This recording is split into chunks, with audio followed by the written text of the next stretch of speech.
తెలంగాణలోనే సీఎం రేవంత్ రెడ్డి ప్రభుత్వంపై కాంగ్రెస్ సీనియర్ నేత జానారెడ్డి ప్రశంసలు కురిపించారు. రేవంత్ నెల రోజుల పాలన చూస్తుంటే సంతోషంగా ఉందన్నారు. ప్రజాపాలన ఒరవడితో ప్రభుత్వం ముందుకు వెళ్తోందన్నారు. ఈ ప్రభుత్వం ప్రజల మధ్యన ఉందన్న భావనను కల్పిస్తోందని, ఇదే ఒరవడిని కొనసాగించి పార్లమెంట్ ఎన్నికల్లో సత్తా చాటాలన్నారు.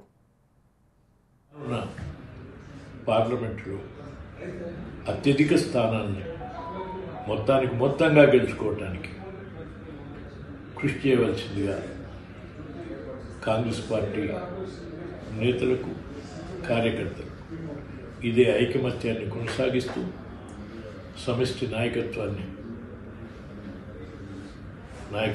ప్రదర్శిస్తూ మొత్తం సీట్లను గెలుచుకోవడానికి కృషి చేయాలని, ఆ విధంగా మరొకసారి మన ప్రత్యేకతని, తెలంగాణ రాష్ట్ర ప్రత్యేకతని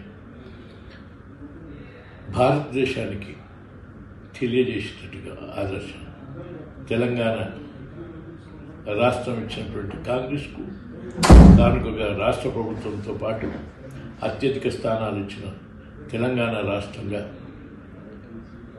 భారత ప్రజలకు, సోనియా గాంధీకి తెలియపరిచే విధంగా కృషి చేయాలని చెప్పి నేను విజ్ఞప్తి చేస్తున్నాను.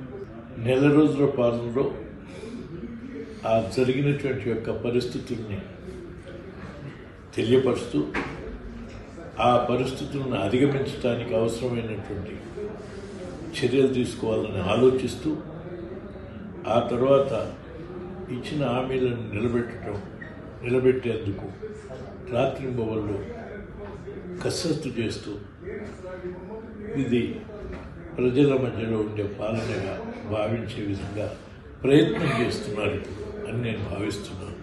అందుకు సంతోషం.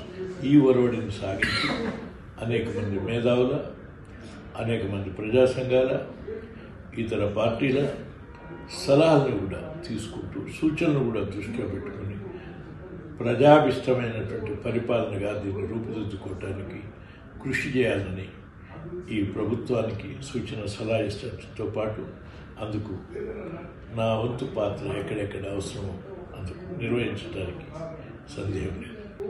ఎలక్ట్రిసిటీ విషయంలో కానీ, ఇతర అప్పుల విషయంలో కానీ, ఉదాహరణకు ఇంకా అనేక విషయాల్లో, అనేక పథకాల అమల్లో, సంక్షేమ పథకాల అమల్లో వచ్చే పరిస్థితులను కూడా వివరించిన విషయాన్ని ఒకసారి ఆడియో వీడియోల్ని అసెంబ్లీ సేకరించడంతో పాటు పత్రికా ప్రకటనలు కూడా గతంలో ఇచ్చినవి ఉంటే నా దగ్గర లేవు.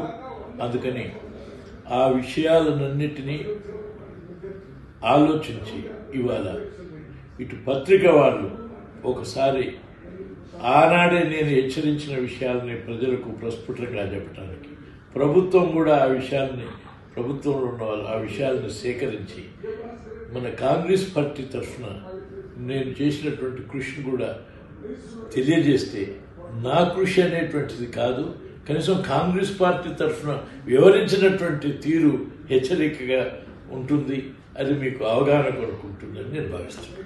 నేను కూడా ఒక కార్యకర్తగా పనిచేయాలి. నేను పెద్ద నాయకత్వం వహించిన ఇప్పుడు ఒక కార్యకర్త స్థాయిలోనే పనిచేసి మీకు చాలా ఇది ఉంది. ఒక కార్యకర్త పనిచేయవలసినటువంటి తీరు నన్ను చూసి ఆదర్శంగా ఉండే విధంగా ప్రయత్నం చేయాలని నా ఉద్దేశం.